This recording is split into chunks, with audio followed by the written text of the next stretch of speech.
अक्सर लोग पूछते हैं कि चेहरे पे हमारी इतनी झाइयाँ क्यों हैं और चेहरे पे हल्के आँखों के नीचे हल्के क्यों हैं, चेहरे की स्किन इतनी डल क्यों है। सबसे पहली बात कि जो झाइयाँ होती हैं वो ज़्यादातर जेनेटिक होती हैं या हार्मोनल इश्यूज़ की वजह से भी हो रही होती हैं, या कभी कभार आपकी सन का एक्सपोजर बहुत ज़्यादा होता है।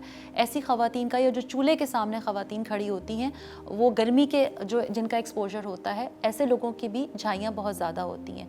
आँखों के हल्के जो होते हैं वो अक्सर वो भी जेनेटिक होते हैं, या फिर आप अगर सोएंगे नहीं, नींद नहीं करेंगे, या मल्टीविटामिन्स की कमी की वजह से आँखों के हल्के और झाइयाँ होती हैं। अब एक तरफ तो आप अपनी नींद को सही करें, दूसरा कि अपनी जो गरमाइश है चेहरे की, अगर आपको खाना पकाना पड़ता है या आपको बाहर जाना पड़ता है तो आपने सन ब्लॉक का ज़्यादा से ज़्यादा इस्तेमाल करना है, और जितनी दफ़ा एक्सपोज हो उतनी दफ़ा आपने करना है, मतलब चूल्हे के सामने भी, और अगर आपने बाहर जाना है तो भी सन ब्लॉक का इस्तेमाल करना है। इसके अलावा क्या करना है, अपना आयरन और अपना B12 और विटामिन डी, विटामिन ई, ये सारी चीज़ें बराबर रखनी है। जिन ख़वातीन का हीमोग्लोबिन कम होता है, आयरन की कमी होती है, विटामिन B12 की कमी होती है, उनके चेहरे कभी भी जो है ना वो बहुत ज़्यादा खूबसूरत नहीं लग सकते, इसलिए क्योंकि उनको जगह जगह कभी ड्राई स्किन का मसला रहेगा, कभी उनको हल्कों का मसला रहेगा, कभी उनको धब्बों का मसला रहेगा, पैचेस का मसला रहेगा, बालों का मसला रहेगा। तो अपनी आयरन लेवल को बराबर रखें, अपनी डाइट हेल्दी करें,